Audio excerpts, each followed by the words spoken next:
Hi everyone, આજે સાબુદાણા ભેલ માટે મેં ઇન્ગ્રીડિયન્ટમાં કઈ વસ્તુ લીધી છે તમને બતાવવા જઈ રહી છું.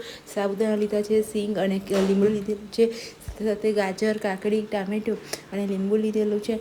અને એની સાથે સાથે 2 ચોપ બોઇલ કરેલા બાફેલા બટેકા બી લીધેલા છે. અને એની અંદર કયા કયા તમે સ્પાઇસીસ એડ કર્યા છે એ તમને પણ બતાવું છું.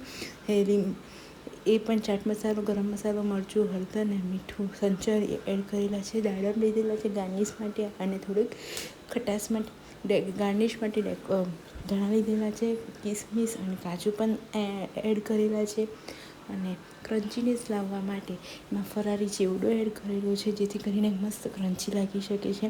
અને એક ગ્રીન ચટણી બનાવી છે, એમાં ફુદીનો, ધાણા, લીંબુ, ખાંડ અને નાખીને ચટણી બનાવી છે. ખજૂર આમલીની ચટણી પણ એડ કરેલી છે. અને મસ્ત મજાની સાબુદાણાની